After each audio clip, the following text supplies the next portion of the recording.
Pessoal, a gente está começando hoje aqui um projeto novo, a convite do Midiando, né, que faz nosso marketing digital. Vou apresentar uma vez por mês um podcast falando sobre os assuntos do nosso trabalho, né, que é emagrecimento, ganho de massa muscular, pensando sempre na qualidade de vida dos pacientes, das pessoas em geral. E vai ser um canal de comunicação onde a gente vai tirar dúvidas, falar sobre coisas novas, tendências e contando às vezes com convidados, como hoje está o Dr. Guilherme aqui, amigo pessoal. Um amigo que eu agradeço muito hoje, o trabalho que eu tenho, que eu sou extremamente feliz.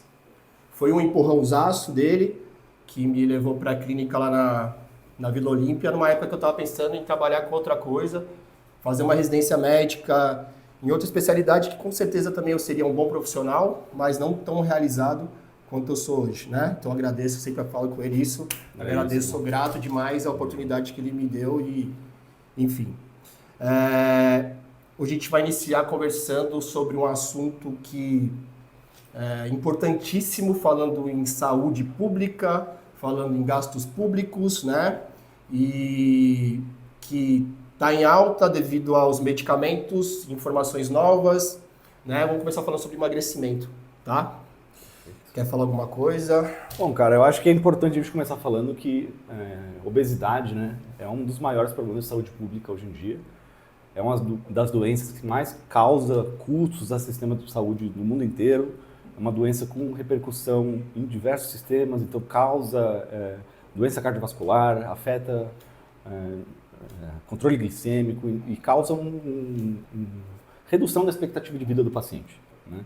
Então, quando a gente pensa em obesidade, a gente está pensando numa doença cada vez mais prevalente, com um crescimento aceleradíssimo do número de pacientes que apresentam essa patologia e que muitas vezes não é tida como uma doença e que é vista só como uma falta de ânimo, de motivação, de ímpeto da pessoa de correr atrás. Relação com a aceitação também, né? A obesidade sempre existiu e tinha relação com a questão da pessoa se aceitar e não era visto como doença, né? Então, como o Guilherme estava falando, a obesidade é uma doença crônica que engloba outras várias doenças, né?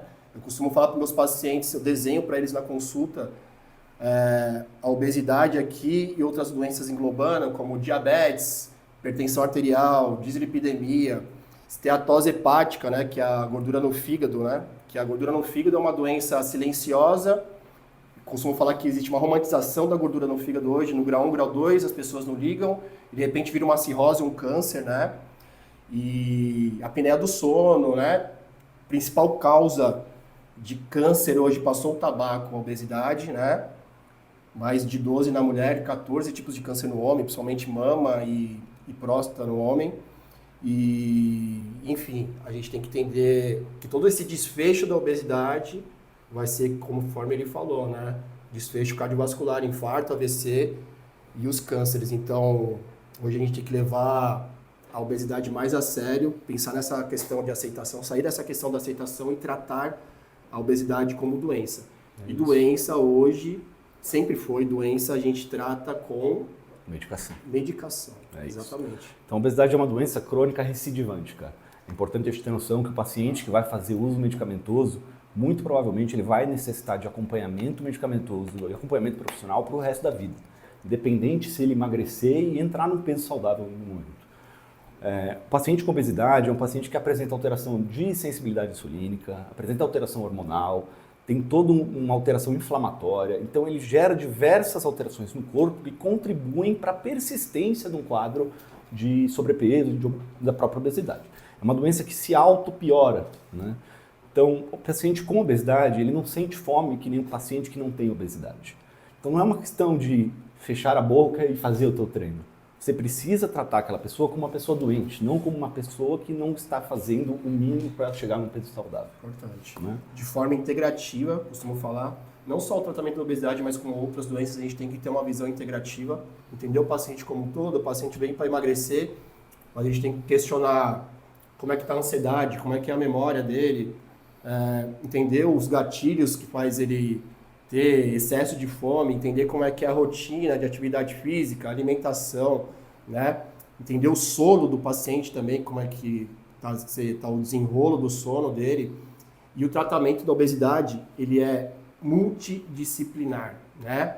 Hoje, como a gente tem medicamento na farmácia sem necessidade de receita médica, Problema as pessoas gigante. estão se automedicando, as pessoas sempre se automedicaram, né? É um medicamento que eu estou falando no momento, a semaglutida, que é um medicamento revolucionário na história da medicina. Nenhum outro medicamento trouxe tantos resultados, mas ele está ali na farmácia, sem receita médica, e nas redes sociais, pessoas que não são médicas ensinando como é que se faz o uso do remédio. No TikTok você vai ver a influenciadora pegando a canetinha, aplicando na barriga, e as pessoas obesas estão vulneráveis, né?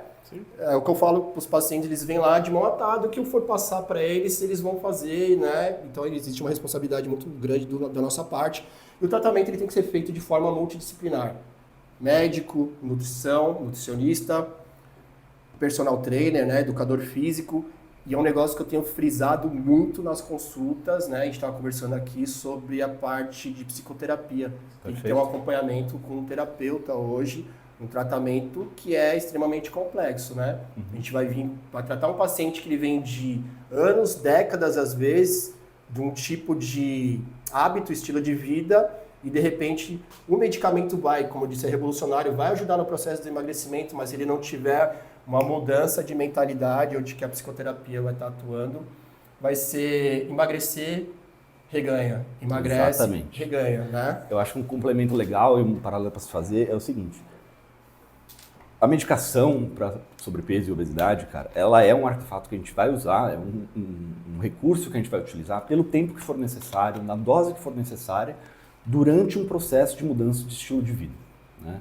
Eu gosto de dizer que é uma ponte. O remédio, ele permite com que você saia de um estado de doença e atinja um nível de saúde. Mas se tudo na tua vida, na hora que você interromper a medicação, estiver do mesmo jeito que ela estava, quando você estava no teu peso, quando você começou, não tem outro desfecho que não o reganho de peso. A gente assoma decisões que a gente toma diariamente. Então, se diariamente você escolhe não treinar, não se alimentar direito, não consumir proteína em quantidades adequadas, não tem Cristo que faça o resultado ser outro, certo? Então, ou você muda as tuas atitudes no dia a dia, ou a gente vai se ver a cada 3 meses e você vai cada vez estar com menos massa muscular, porque você perdeu massa durante o processo de emagrecimento, e cada vez com mais facilidade de ganhar gordura novamente. Perfeito. Esse gancho que você falou, da manutenção da massa muscular, já quero falar da importância da massa muscular hoje, né? Músculo não é mais só para ficar bonitinho na roupa e para ir para a praia, ficar com biquíni, botar a sunga, né? É muito importante para autoestima, é importante a gente ter autoestima, né? Mas o músculo hoje, ele fala sobre longevidade, né? Longevidade, quanto tempo você vai viver, e fala sobre independência e autonomia para os próximos anos. Exatamente. Né? O músculo, quando a gente faz musculação, quanto mais massa muscular a gente tiver, a gente vai produzir mais enzimas. Uma das enzimas que a gente produz chama mioquinas, né? Essas mioquinas, elas fazem prevenção de diabetes, fazem prevenção de Alzheimer, fazem prevenção de vários tipos de cânceres também. Então, a musculação, ela é prescrição médica. Falo na consulta para os pacientes que vai sair com uma receitinha de acordo com a necessidade de cada um, individualidades, mas tem que fazer a musculação para daqui 20 anos você conseguir levantar da cadeira.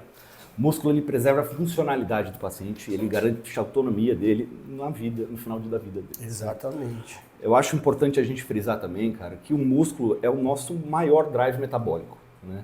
Por isso que a gente vê um bodybuilder gigantesco podendo comer 3, 4, 5 mil calorias diárias sem ganhar peso. E a dona Maria, que tem 80 anos, se come 3 pãozinhos a mais no café da manhã, ela vai ganhar 5 quilos em uma semana. Exatamente. Quanto mais musculatura a gente tem, maior o nosso gasto energético em repouso. Né? Então, eu vejo o processo de emagrecimento no geral como muito mais um processo de manutenção e construção da massa muscular do que propriamente queima da gordura puramente dita. Por isso que é importantíssimo, é essencial você ter um acompanhamento profissional multidisciplinar para garantir que durante o teu emagrecimento você preserve a musculatura, você preserve a tua taxa metabólica, para não cair no erro de emagrecer rápido demais, Desacelerar o metabolismo. Perder um monte de massa muscular. Desacelerando o teu metabolismo, chegando num estado, após a medicação, que você está com o metabolismo super reduzido e que você volta a comer tudo que você comia do mesmo jeito. Acaba que você está com menos massa, comendo mais, volta para o peso que você estava. E aí, se você tinha emagrecido 20 quilos, você vai ganhar 25 e vai estar com menos musculatura, com um metabolismo mais lento. Então, a próxima vez que você tentar emagrecer e fizer a mesma coisa, porque o farmacêutico indicou você tomar o Ozempic, você vai perder mais peso ainda, mais massa muscular ainda, vai ficando cada vez mais difícil de emagrecer de uma forma saudável. E aí a gente vê pessoas de meia idade que já fizeram diversas tentativas de emagrecimento com massas musculares extremamente reduzidas, extremamente sarcopênicas, com uma dificuldade imensa de conseguirem sustentar o peso após o uso de medicação. Isso é um negócio importante da sarcopênica, né? Hoje a gente tem uma nova nomenclatura, né, de doença que se chama obesidade sarcopênica. E um negócio, um cenário que está sendo cada vez mais comum. A obesidade sarcopênica seria a obesidade, né, acúmulo de gordura em região abdominal, e sarcopenia, perda de força, né, e massa muscular. Exato. Então a tendência que a gente tem trazido hoje, com o mundo rápido, moderno, as pessoas trabalhando demais, se cuidando de menos, fazendo pouca atividade física, se alimentando, porque acaba sendo uma válvula de escape. A pessoa trabalhar, chega de noite, eu mereço, quero comer para ficar feliz, estou triste, vou comer, estou feliz, vou comer, quero comer doce, porque doce é o que deixa a gente feliz, né? Produção de serotonina. E a falta de atividade física, né? O paciente aumentando a parte de gordura e perdendo massa muscular. É uma nova nomenclatura hoje que tem aparecido aí, né? Com a evolução da obesidade. A gente costuma dizer que é uma evolução da obesidade, agora é a obesidade sarcopênica. Exato. Tá? E aí, só nessa conversa inicial, a gente vê o quão complexo é o tratamento, o manejo, quanta coisa envolve. É uma doença extremamente complexa. Não dá pra gente simplificar falando que para emagrecer é fechar a boca e aplicar não dá pra falar que é ser vergonhice, gordinho, é ser vergonha, quer comer, preguiçoso. Assim, a gente atende, né, diariamente inúmeras pessoas obesas, né, e a gente vê que o buraco é mais embaixo. Não é tão simples assim, né? E o quanto também, além da questão da saúde, né, tudo que a gente conversou, os desfechos cardiovasculares, o prejuízo mental, psicológico que essa pessoa tem, né? Não é incomum pacientes, no meio da consulta, eu tenho atendido, semana passada atendi 2 meninas de 17 anos, né, e as 2 choraram na consulta. Uma delas, inclusive, estava 1 semana sem ir para o colégio, porque a roupa não estava entrando nela. Né? Então, o prejuízo vai, além dessa questão também, saúde física, cardiovascular, mas tem a questão psicossocial também. Psicossocial. Né? Claro, evidente. É uma doença que causa muito desconforto e problema de autoestima. Né? E é importantíssimo a gente cuidar disso de uma forma multidisciplinar, né? Tem um acompanhamento. Aí já vou aproveitando o gancho aqui, que a gente começou a falar sobre os tratamentos, né? E aí, o que a gente tem liberado pela Anvisa hoje para tratamento medicamentoso, lembrar que existe a questão da atividade física, né? Só que apenas 10% dos pacientes vão conseguir emagrecer, sair da faixa da obesidade sem medicamento. Então, como doença, existem medicamentos importantes, e aí os liberados pela Anvisa, sibutramina, antigaço, né? Caído cada vez mais. Nunca prescrevi em consultório. Também nunca prescrevi, já deixei de atender muita gente porque eu não prescrevo, né? Medicamento antigo, com muitos efeitos colaterais. Gera alterações comportamentais do paciente. Gera, porque é uma anfetamina, né?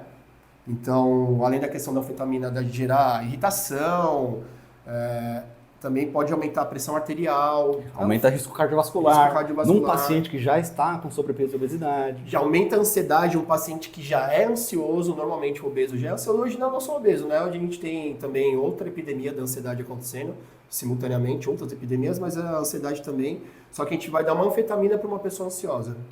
Então, assim, não tem como. Sibutramina, Orlistat, medicamento antigo que diminui a absorção da gordura, né? Utilizo às vezes, mas em doses baixas. Pontualmente, casos Pontualmente, específicos. às vezes um casamento com outro medicamento que pode causar uma constipação nele, por exemplo, o Ozempic é um medicamento, a Zepatida, que pode causar constipação. Eu uso Orlistat, mas o Orlistat tem aquela questão, tem até um vídeo que eu fiz engraçado, que tem que tomar cuidado, que se estiver na rua, falar, vou peidar, se caga. Causa um desconforto, Causa. né, cara? E já aconteceu comigo. Tem vários relatos. Correndo na praia, uma vez. Laranja, desagradável, enfim. Eu acho que é o medicamento que mais assusta o paciente do que tem.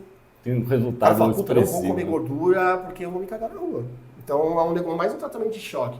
Mais liberado pela Anvisa, né? Com o Trave, que é um medicamento antigo nos Estados Unidos, a gente já usava aqui, né? Manipulando, né? chegou há pouco tempo. Chegou há pouco tempo. industrializada. O Contrave é o abupropiona com a naltrexona, que vai agir na liberação, na recaptação de dopamina. Então é um medicamento que a gente gosta de estar utilizando principalmente para o paciente ansioso e para o beliscador. Exato. Paciente da fome hedônica. A fome hedônica é o paciente Exato. que tem vontade de comer sem estar com fome.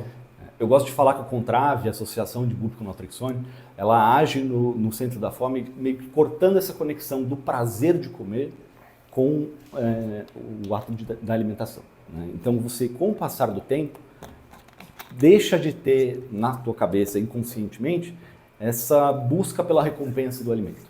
Exato. Então é uma medicação que funciona muito bem para o prazer hedônico, realmente. Prazer hedônico. Mas a gente tem que ter uma noção que não é algo que acontece da noite para o dia. Né? Sim, e por ser um medicamento da classe antidepressiva, tem que ter atenção aos efeitos colaterais, tem que se entender que existe, se cria tolerância, então tem que subir dose, né?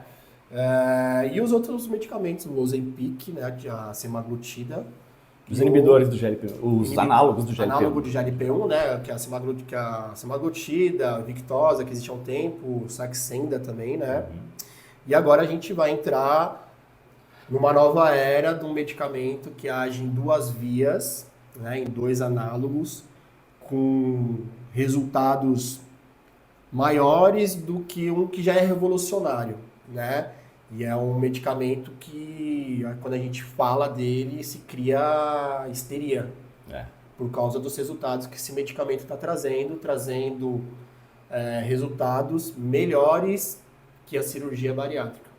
Isso. Né? Deixando nossos colegas aí, cirurgiões bariátricos, se tudo der certo, sem trabalho. trabalho. Se coçando. Estão se coçando, estão preocupados, né? É isso. Então, é um medicamento que ainda não chegou no Brasil, né? Mas já tem liberação da Anvisa para fazer manipulação em algumas farmácias. É um medicamento que traz resultado em curto prazo, né? E cada vez que você vai utilizando por mais tempo, vai trazendo, né? Depois de uma certa dose, que nem eu estava te falando, existe uma reação de queima de gordura, né? Só que é um medicamento que também vai chegar no Brasil sem a necessidade... Caríssimo, primeiro, isso acho que é um problema muito grande, não já da semaglutida, né? Questão do valor, porque existem pessoas que usam semaglutida sem a necessidade da semaglutida e vão existir muitas pessoas que precisam, que infelizmente não vão nem saber o que é semaglutida. Exatamente. Né? Dedicar numa questão social.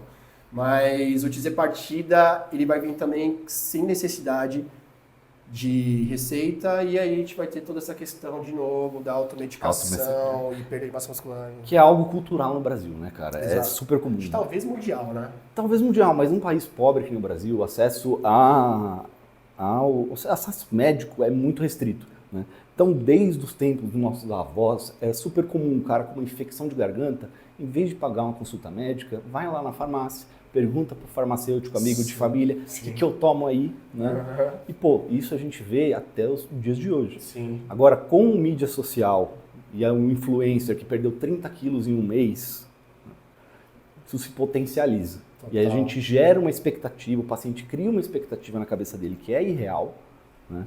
Que é uma perda de 400 quilos em um período curto inexistente, impossível. E ele se submete cada vez mais a medidas extremas em busca de um resultado estético. Exato, porque é o que a gente falou, é um paciente que chega de mão atada. Mão atada.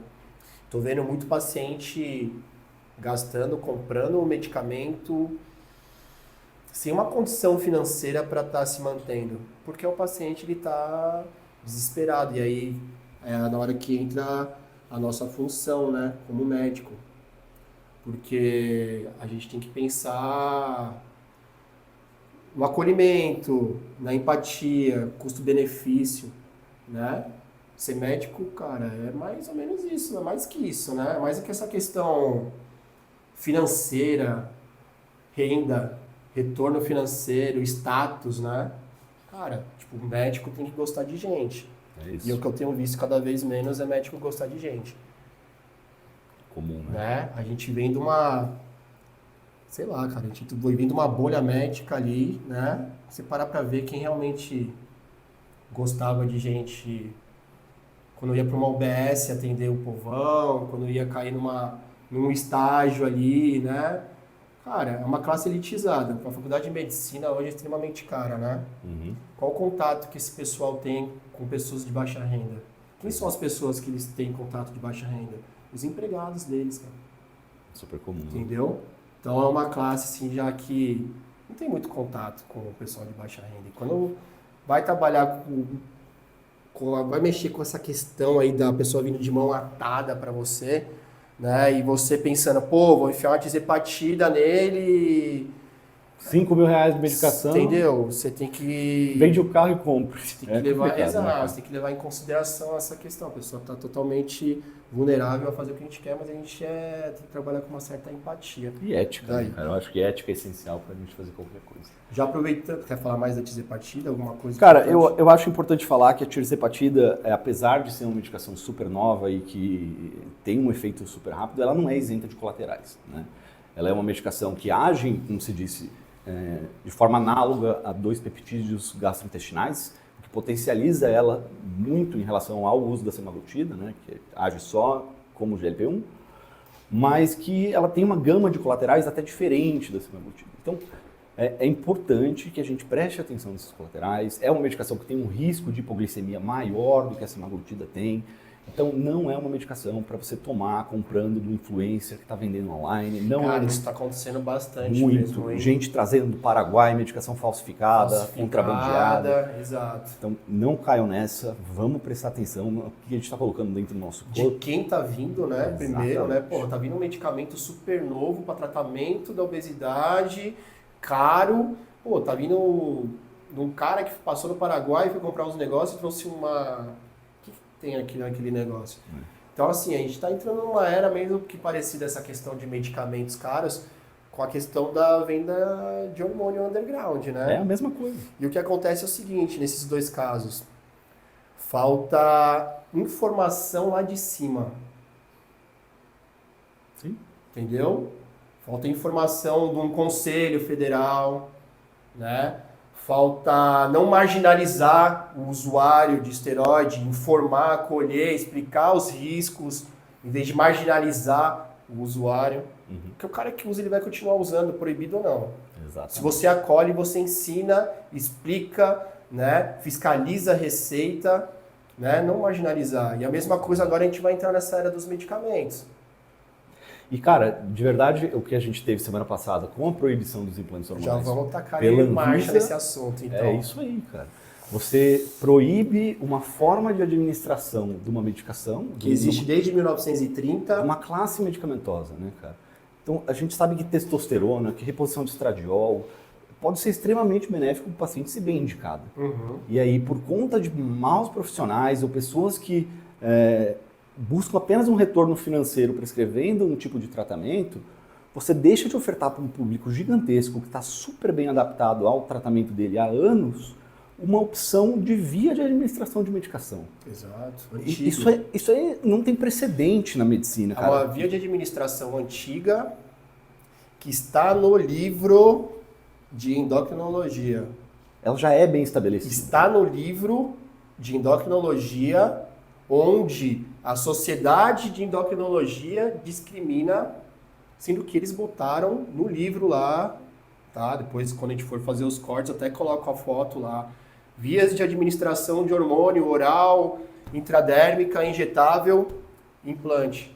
Na Bíblia da endocrinologia. É isso. Então, o que aconteceu em relação a essa questão do implante, né? Eu costumo querer sempre entender os dois lados, cara. Só que assim, ao mesmo tempo que eu tô entendendo os dois lados, eu vou defender o meu hoje. Sim. Eu vou defender meu trabalho, porque meu trabalho, cara, onde eu tô hoje, não foi fácil chegar, não tô correndo, fazendo as minhas coisas, mas não foi fácil chegar, então eu não vou ficar vendo gente falando groselha sem saber o que acontece, por causa de uma pessoa me botando no balde e fazendo suco ali. É isso. Né? Que eles falam, existem pessoas que fazem mau uso, se aproveitam, da mesma forma, chega vulnerável, cara, você vai falar, toma, põe implante, cara, porque eu conheço gente usando implante de melatonina. Também a gente tem. E esses não estão proibidos. Os proibidos São os são de os hormônio, implantes hormonais. Que são os que têm evidência científica, milhares, não, mas centenas de evidências. Qual que é a diferença prática num paciente fazer uma aplicação semanal de testosterona para fins de reposição ou um implante hormonal de testosterona com duração de 6 meses?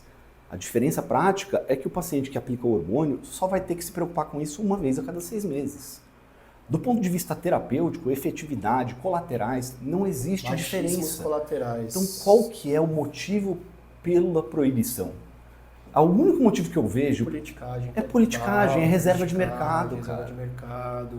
A gente vê as sociedades de endocrinologia, a Beso, a Febrasgo, todas fazendo uma pressão em cima da Anvisa para a proibição, dizendo que buscam proteger a população de efeitos colaterais, sendo que todas essas medicações continuam disponíveis no mercado em outras formas de apresentação, só que anteriormente as reposições hormonais eram realizadas por esses profissionais, não pelos nutrólogos, não pelos médicos especialistas em tratamentos hormonais.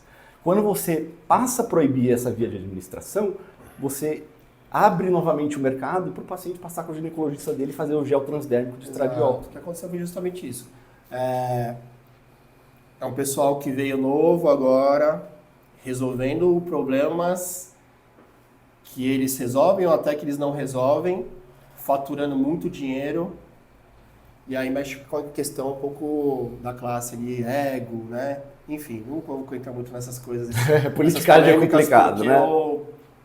Eu tô com a língua afiada nessa parte aí. O que é que eu falei, cara? Hoje eu tenho que defender o meu lado, independente de quem está falando do outro lado. Infelizmente, eu falo isso toda hora, eu falo isso há muito tempo.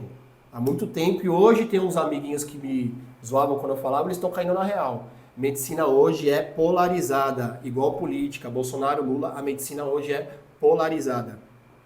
Entendeu? É isso. Porque se formam 15 mil médicos todo santo por ano.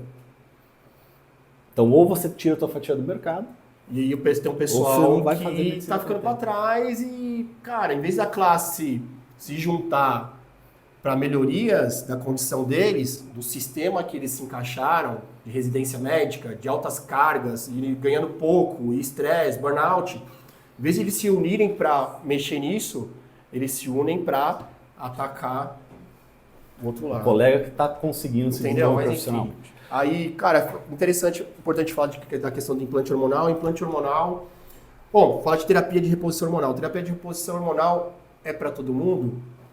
Para homem, para mulher? Com que idade que a gente começa a fazer a terapia de reposição hormonal? Cara, na minha prática, eu não uso muito idade como marcador, né? A gente começa a apresentar sintomas que indicam pra gente isso e a gente tem que fazer uma investigação laboratorial, né? Principalmente na reposição hormonal do homem, tem paciente que viveu a vida inteira com 900 de testosterona, que quando ele tiver com 450, ele já vai estar sintomático e pode se beneficiar muito de uma otimização do nível sérico de testosterona. Eu atendi recentemente um paciente que estava com 380 de testosterona, paciente jovem, 21 anos de idade, ex-jogador de futebol, que passou pelo andrologista dele, o urologista, e o cara não prescreveu nenhum tipo de reposição, não considerou isso uma deficiência relativa de testosterona e ignorou a demanda do paciente, que vinha perdendo libido progressivamente, vinha havendo uma alteração da composição corporal, mesmo com a manutenção de treinamento e dieta, vinha tendo um sono cada vez pior, ficando cada vez menos disposto. Nós iniciamos uma reposição com um gel de testosterona transdérmico em dose adequada e o paciente respondeu super bem. A testosterona dele subiu de 300 para 580, todos os sintomas dele foram embora. 21 anos, cara. Então, a minha abordagem com a reposição hormonal no homem, né? Primeiro, a gente trata sinais e sintomas. O valor laboratorial, ele dá um norte para a gente, né? Em relação ao laboratório, tem que ser uma coleta de manhã, que é o auge da testosterona. A gente dorme, produz testosterona, acorda no auge dela, né? Que vai até umas 10 horas. Então, tem que tomar cuidado em relação à coleta. Se for uma coleta na parte da tarde e da noite, pode ter uma diferença. Já peguei pacientes que teve uma queda. Peguei um de 300 de noite, pedi para ele repetir de manhã, estava com 600. Né? Então, existe uma queda brusca ao longo do dia. Mas a questão do laboratório, ele vai mais me dar um norte. Eu gosto de ver sinais e sintomas.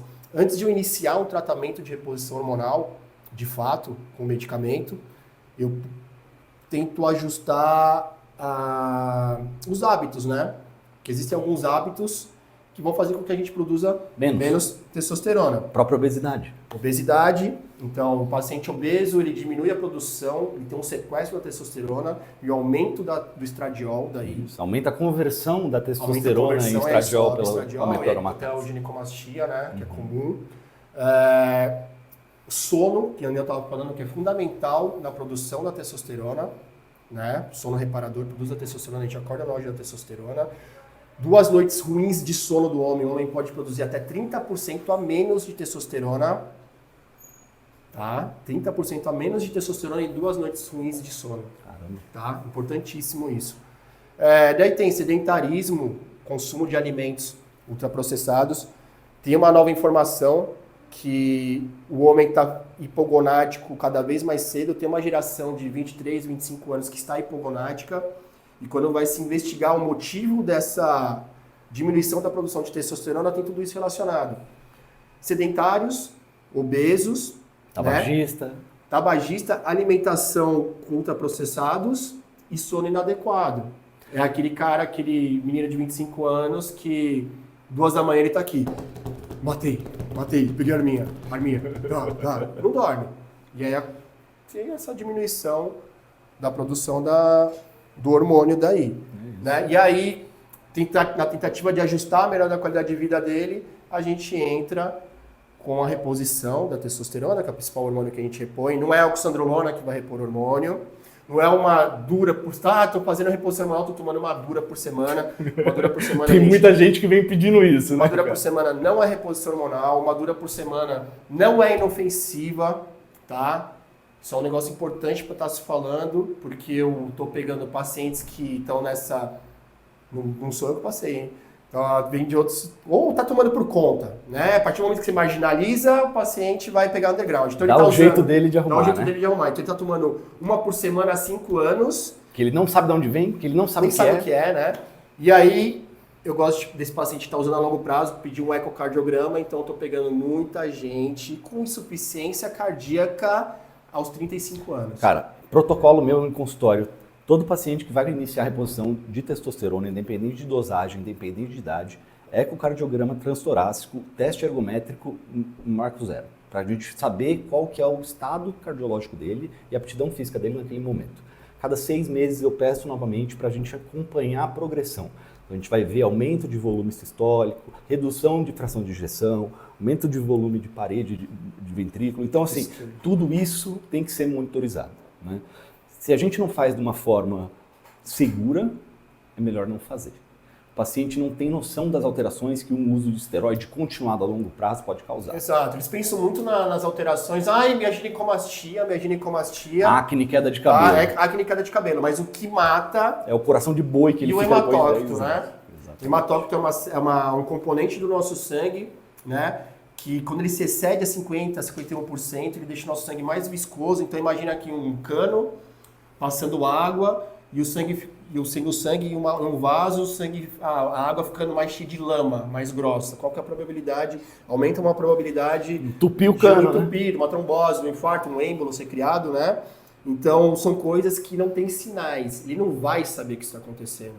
Ele simplesmente vai ter e vai... Então, tombar. É uma coisa que eu pego também, paciente usando a longo prazo e vindo com esse hematócrito 55, 56, ele não tem um sinal, ele só vai saber se ele fizer exame periódico e um acompanhamento médico. Já peguei hematócrito de 63 no consultório. Então assim, esse cara paciente usando hormônio há 6 anos sem interrupção. Como é que tira um sangue de alguém com 63%? Você fura, o cara nem pinga, né? Você não 63%. óleo de carro. Bizarro, né? Então, assim, é um negócio que não tem sinal, é um negócio que tem que fazer exames periódicos. Aproveitar só o negócio do hematócrito, outras coisas que podem aumentar a produção de hematócrito além da testosterona é o tabaco, né? E aí, por falar em tabaco, hoje a gente tem muitas pessoas usando vapor. Então, eu estou pegando bastante paciente. Não li nenhum artigo científico sobre o aumento do hematócrito com vapor, tá? É uma dedução. Mas é uma coisa que é para a gente ficar atento e pesquisar. Estou pegando muito paciente com hematócrito elevado, né? E quando eu questiono, investigo sobre o tabaco, ele fala que usa vapor e um consumo bem alto, porque o vapor você usa deitado na cama. Não causa cheiro, é mais fácil. E assim, eu tô vendo algumas alterações. Então, desidratação, sobe hematócrito, tabaco, e quero chamar atenção pro vapor, pra gente começar a ficar atento a isso, e o uso da testosterona, tá? Então, reposição hormonal não é uma testosterona por semana, é uma a cada 14 dias, né? Dentro da faixa terapêutica. Dentro da faixa terapêutica, e aí a gente vai conversar com o paciente para entender a melhor via de administração. Exatamente. Existem 4 vias de administração. Oral, né, que não se usa mais por causa da passagem hepática, né, que tem repercussão no fígado. E aí a intramuscular, conhecida, né, antiga, segura, tem esse desconforto da questão da agulha, né, e de ser uma vez a cada 14 dias está se furando, né. O implante que está suspenso até o momento. Por hora, vamos torcer para que revisem essa decisão infeliz. Uma via cômoda, segura, com liberação diária, todo dia liberado uma quantidade. Nível sérico continuadamente estável por 6 meses. 6 meses, sem balanço, né? Traz menos efeitos colaterais, traz menos aumento de hematócrito, que a gente estava comentando, menos repercussão de HDL também, né? E a intradérmica, né, que eu acho é o que tem menor custo, mas a gente tem a questão de, por ser na pele, a gente perde muito a questão da absorção, o manuseio é chato, o homem, a mulher ela já tem a cultura do skincare, né, da cultura de passar os cremes, o homem, cara, a gente é um esculacho. Cara, né? se você esquece 2 vezes por semana... E aí tem a questão da... Exatamente. Se você esqueceu de passar o gel transdérmico, então o nível sérico vai lá para baixo. É 2 dias para recuperar.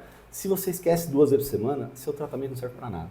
Então, assim, tem que ser um tratamento muito bem regrado, não é para todo mundo, não atinge níveis tão altos devido à dificuldade de absorção, então tem que ser bem indicado também. Outra coisa que eu acho legal falar, cara, é que otimização de nível de testosterona, tratamento de hipogonadismo, não é só feito com testosterona, né? O estímulo com o uso do clomifeno, por exemplo, de uso prolongado, funciona muito bem e você atinge níveis muito bons de testosterona em muitos pacientes. Então, não necessariamente a gente precisa usar a testosterona diretamente para ter um resultado significativo no paciente que está buscando uma melhora de sintomas de déficit hormonal. Eu fiz alguns pacientes do clomifeno e tive bons resultados também. Eu tenho usado cada vez mais, cada vez mais. Sim, colateral... Praticamente nenhum. E a questão de aumentar LH-FSH não tem... Não necessariamente é significativo. Não tem risco de repercussão? Não. Se você olhar as diretrizes de... Eu já vi o Caseri falando. É um dos métodos mais seguros. Os andrologistas dominam muito mais dessa parte de uso do clomifeno do que nós, né? E é algo que já é muito bem estabelecido e muito seguro. Aqui o paciente normalmente prefere a testosterona porque... Tem a reação anabólica e até uma questão psicológica também. Exatamente. Né? Mesmo porque a injeção intramuscular a gente tem 100% de absorção do medicamento, então ela faz um pico muito mais rápido. Gera um bem-estar, gera aumento da autoestima. A reação é muito mais rápida. No segundo dia ele já está bichão. E aí uma pergunta muito frequente dos pacientes, principalmente os que têm mais de 35, 40 anos, é se eles vão precisar usar pro resto da vida a testosterona como reposição. Se você quer os benefícios, você vai ter que usar. E só se o cara receber uma luz divina e de repente voltar a produzir testosterona de novo. Uma coisa que eu vejo bastante, cara, que é até mais frequente do que a gente imagina. Paciente com um hipogonadismo diretamente consequente de um quadro de obesidade extrema, né? Então, já tive casos de pacientes que eu iniciei com cautela a reposição hormonal e começamos a tratar a obesidade dele. E depois de uma perda de 40, 50 quilos, com uma mudança significativa de estilo de vida, o nível de testosterona dele foi subindo gradativamente e a gente conseguiu largar a reposição hormonal depois de 3 anos de atendimento. Ah, que da hora. Cara, se eu te falar que eu tratei um amigo meu que estava com uma produção baixa de testosterona, com melatonina, aumentou, Só ajustando o sono. ajustou o sono, voltou de 300 para 500. E já dá É um diferença. amigo Né? super conservador e comentei sobre a testosterona e não, tô aqui. Não, testosterona não, mas vapor fuma. É bomba não, né? Bomba não. Bomba tô fora. Bomba tô fora. Mas aí eu falei, vem cá, velho, vamos ajustar esse sono dele, que ele tava dormindo leve, né? Então a gente aprofundou o sono com a melatonina e ele voltou a produzir a testosterona. Então assim, a testosterona, de fato, não necessariamente a gente faz a reposição, o aumento da produção natural de novo com medicamento, é que nem a gente conversou. Existem outras formas, mas a forma de fazer intramuscular, intradérmica, é uma forma evidenciada, com bastante segurança, Com certeza. né? Com certeza. Melhora, cara, a testosterona faz prevenção de câncer de próstata, que a gente tinha que a testosterona vai causar o câncer de próstata, hoje é sedimentado que a falta da testosterona vai causar o câncer de próstata. Só a gente faz um link rápido para leigo. Com que idade que o homem tem câncer de próstata? 40, 50. Como é que é a testosterona desse homem de 40 e 50? Baixa. Ele não está usando testosterona e ficou com câncer. Né? Isso falando a grosso modo. Testosterona faz prevenção de diabetes. Tá? E assim, cara, você vê uma pessoa que chega no seu consultório com a testosterona baixa, não está conseguindo trabalhar, está sem autoestima, não sai de casa e você começa a fazer o tratamento e você muda a vida da pessoa. A pessoa começa a sair, trabalhar, começa a ir pra rua, pra ter vida social de novo, né? Não só isso, cara. O paciente que tem indicação de iniciar uma reposição de testosterona, a gente já sabe, com um estudo de longo prazo, que isso aumenta a expectativa de vida, né? Então, um paciente que chega lá com 45, 50 anos, com uma testo de 150, 200, você iniciar uma terapia de reposição e otimizar isso para 600, você está dando mais anos de vida para aquele cara, né? Então, você falar que testosterona reduz vida, reduz a sua expectativa, pode ser que reduza se você usar da forma inadequada, com uma dose inadequada, com uma indicação inadequada. Então, todo remédio pode ser veneno. Você Exato. pode morrer de tanto tomar dipirona. A vida, cara, dose, antídoto. Eu sempre falei para os pacientes sobre medicamentos, principalmente para a testosterona. Dose, antídoto, veneno. Cara, a vida é isso, não é um medicamento. A vida é dose, velho. Você exagera, você vai ter as consequências do exagero. Se você acha a dose, você vai ter uma vida estável, equilibrada. Entendeu? A vida é dose, antídoto veneno, né? E em relação à reposição hormonal também na mulher, não só no homem. Manda. Cara, na mulher eu usava quase que exclusivamente via implante hormonal, né? Progesterona para mulheres que ainda têm útero, estradiol para mulheres que têm indicação de uma reposição de estradiol, com cautela, levando em consideração histórico de câncer de mama, histórico de doenças ginecológicas que podem ser pioradas pelo uso inadequado do estradiol. E para pacientes específicos, a gestrinona caía muito bem. Eu gosto de comentar de um fato agora de uma paciente que passou comigo semana passada, no próprio dia que veio essa regulamentação da Anvisa. Um paciente que tinha uma tuberculose pulmonar, que durante anos não foi diagnosticada, evoluiu com uma fibrose pulmonar super extensa, que faz uso de corticoterapia sistêmica durante mais de mês, quando ela tem crises dessa fibrose pulmonar, e que por conta desse uso aumentado do corticoide, não conseguia sustentar a massa muscular. Além de tudo, ela apresentou um cisto ovariano de 6 litros de conteúdo, fez uma remoção total de útero e ovários, então começou a apresentar sintomas de menopausa precoce.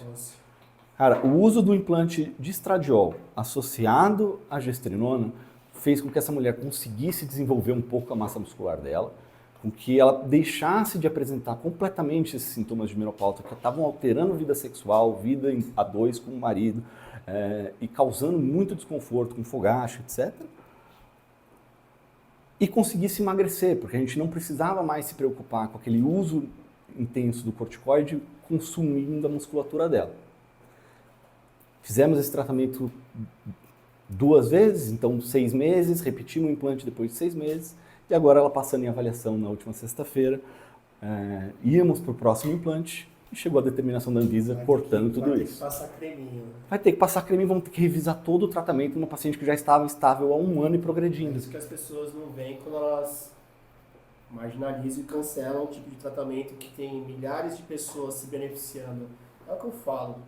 Essas decisões, cara, não tem pensado ali, essas decisões não são pensadas nas pessoas, nos pacientes. Tem sempre um interesse por trás. Exato. Né? E quem está lá no meio, né, é o paciente que vai ficar na mão. Sobre reposição hormonal na mulher, a gente faz principalmente a reposição hormonal na fase pré-menopausa. Eu costumo falar que a paciente não precisa menopausar para a gente fazer a reposição hormonal. Né? Uso como analogia um carro e você não vai consertar o carro quando estiver quebrado. Você vai fazer manutenção. Manutenção preventiva, né?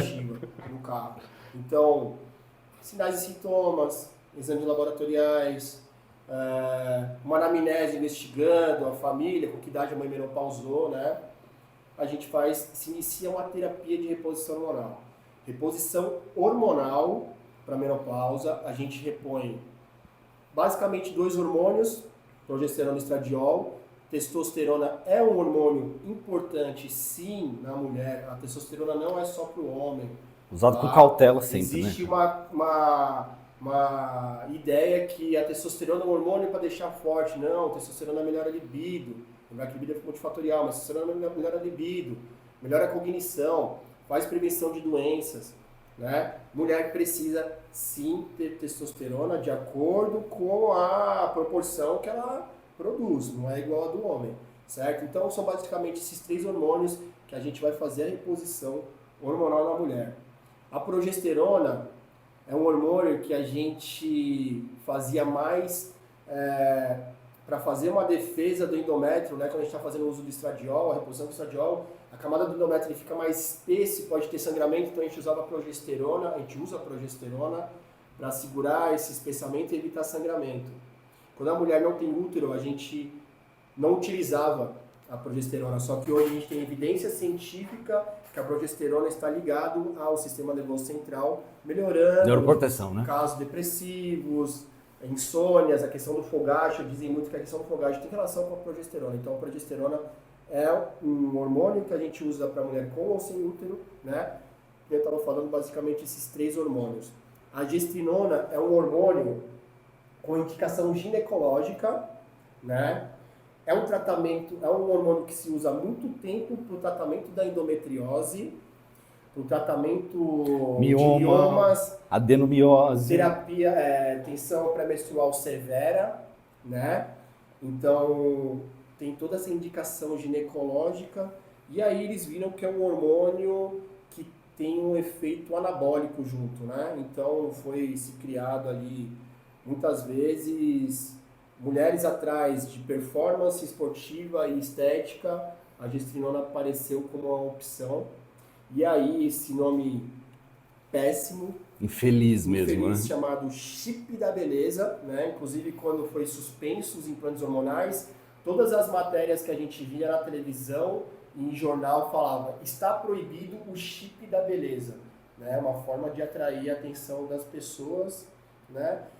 E você vê, a tipo de porcaria que as pessoas consomem hoje em dia, né? Então, o termo chip da beleza, na verdade, quem popularizou foi a Hebe Camargo, que usava gestrinona há muito tempo, né? Eu não sei o motivo, talvez uma endometriose, enfim. Então, ela usava a gestrinona há muito tempo e uma vez perguntaram para ela qual era o segredo em forma de implante, qual era o segredo da beleza dela, que ela não envelhecia. Ela falou do chip da beleza e, o chip da beleza. Explodiu. E aí tem a questão, né? Nossos colegas se aproveitaram da situação, do hype do surfzinho e venderam chip da beleza com promessa da menina ficar bonito por causa do chip da beleza. E aí eu vou falar, as pessoas estão vulneráveis, as pessoas estão consumindo muita porcaria, né? Atrás de beleza, desinformação, atrás de né, cara? Atrás de imediatismo, né? As pessoas hoje consomem muita porcaria. estão vulneráveis, né? Existe uma padronização da beleza hoje em dia em rede social, né? Tá tendo toda hora menina que vem que, eu quero ficar igual a fulana de Paula, a Bluna Nenê, a Cavalcante, a Nenê, que ela usou um soro e ficou... Só que fora das câmeras, assim, a banda toca em outro ritmo, né? Elas não falam, sei lá, talvez elas só tenham esse emprego, elas vivem disso, então... Cara, hoje tem menina de 25 anos aí com 5 procedimentos no currículo já, né? É isso. Então é assim, tem que tomar cuidado com o que com as pessoas consomem e com as informações que as pessoas têm recebido. Enfim, 3 hormônios principais para reposição, gestrinona, indicação ginecológica, né? E existem outros hormônios que foram criados para melhorar ganho de massa muscular, né? Por exemplo, um hormônio que eu gosto muito, utilizo sim nas minhas pacientes, nas minhas pacientes menopausadas, que é a oxandrolona, né, um derivado da testosterona. Eu uso oxandrolona nas minhas pacientes sim, porque elas estão, na grande maioria das vezes, por causa dessa menopausa, vindo com sarcopenia, perda de massa muscular. Cara, é importante a gente frisar que nenhum esteroide anabolizante foi desenvolvido para você ficar grandão e bombado. Nandrolona existe para tratar distrofia muscular. A oxandrolona foi criada para você tratar grandes queimados. Hemogenin foi criado para você tratar crianças com anemias severas. Então, essas drogas, elas são medicamentos. E você proibir acesso à medicação que tem indicação, que tem estudo, que já é comprovadamente eficiente, é de uma incompetência, uma inconsequência, um descaso com a população que não tem tamanho, né? Então, drogas que nem essas, que têm sim efeitos colaterais, que podem sim ser perigosas, têm que ser bem regulamentadas, têm que ser bem prescritas. E aí cabe aos conselhos, às entidades que regulam tudo isso, capacitar os profissionais para fazerem esse uso e essa orientação de forma adequada. Você proibir, você julgar, você marginalizar o paciente que usa medicação desse tipo, não tem espaço na medicina moderna. Não tem espaço. E aí a gente vê uma comoção muito grande para impedir implantes, para impedir prescrição de hormônios, um preconceito muito grande, né, dos colegas e desses órgãos máximos aí. Mas o Ozempic está lá sendo vendido na internet sem receita médica. Sem receita na farmácia. Então, assim, o que acontece? O que existe ali envolvido? Né? A gente sabe, né? É isso. Indústria farmacêutica, Lu. É melhor a gente não entrar nesse ponto. Não vão me matar na hora que eu sair daqui. Enfim, mas é isso. Acho que a gente desenrolou umas coisas... de quase tudo que a gente estava na pauta. Na intenção ali, de pensar em mais alguma coisa para acrescentar. Quanto tempo deu? 50? Acho que tá bom. Bem demais. Tá bom? Por mim. Dá para falar mais alguma coisa ali?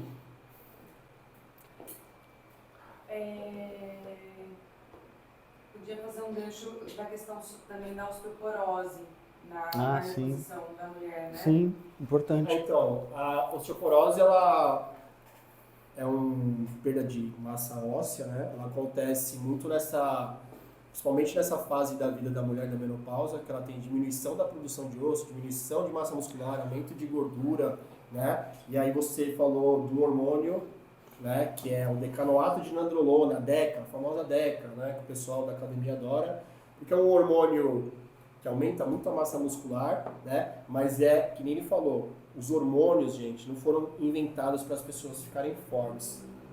Todas têm indicação clínica, né? E a nandrolona é um medicamento barato, tá?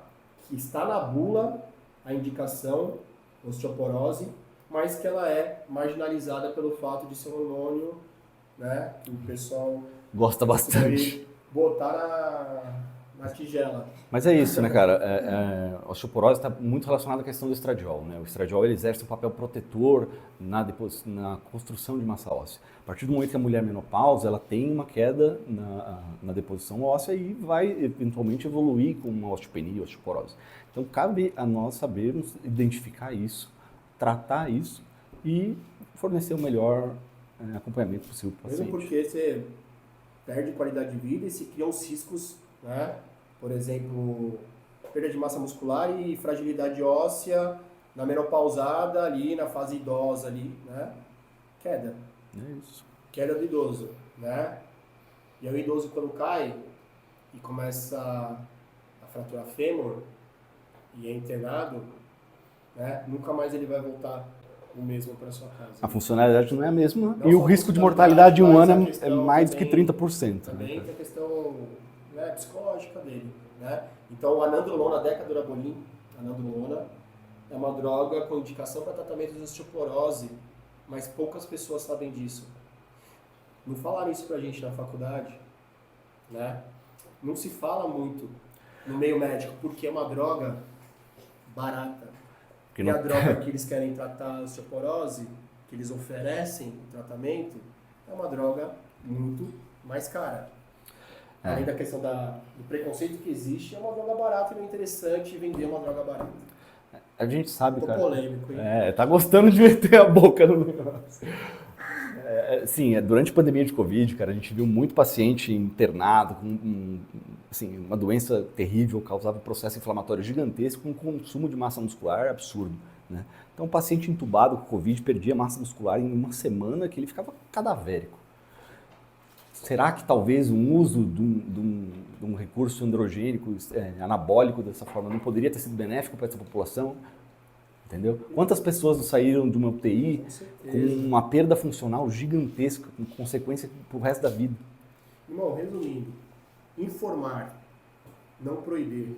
É isso. Sem julgar sempre. Sempre quando se proíbem o consumo do que é proibido, quando proibiu o álcool nos Estados Unidos, uma época, na lei seca, o consumo do álcool Disparou. aumentou bruscamente. Cannabis. Entendeu? Mesma coisa. Tá tudo proibido e a gente tem acesso. Então, informar em vez de proibir. É isso. Né? Entendeu? Queridão,